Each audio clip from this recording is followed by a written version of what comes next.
স্থানীয় সময় গভীর রাত ৩টা। একাধিক বিস্ফোরণে কেঁপে ওঠে ইরানের রাজধানী তেহরান। প্রায় ৯ বার শক্তিশালী শক ওয়েভ অনুভূত হয় শহর জুড়ে।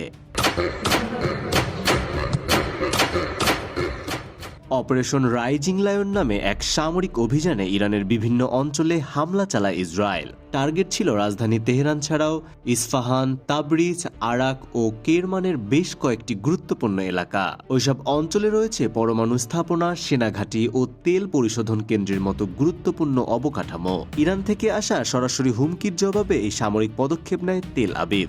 ইসরায়েল জানিয়েছে, যতক্ষণ না এই হুমকি সম্পূর্ণভাবে নিঃশেষ হয় ততক্ষণ পর্যন্ত তাদের এই অভিযান অব্যাহত থাকবে। তারা অভিযোগ করেছে, বছরের পর বছর ধরে ইরান তাদের ধ্বংস করার হুমকি দিয়ে আসছে।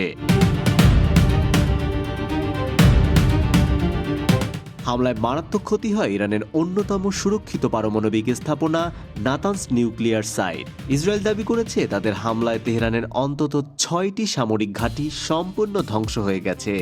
নিহতদের মধ্যে রয়েছে শীর্ষ সামরিক কর্মকর্তা এবং 2 জন পারমাণবিক বিজ্ঞানী সহ বেশ কিছু বেসামরিক মানুষ। জবাবে ইরান পাল্টা আঘাত হানে, ইসরায়েলের লক্ষ্যবস্তুতে শতাধিক ড্রোন পাঠিয়ে।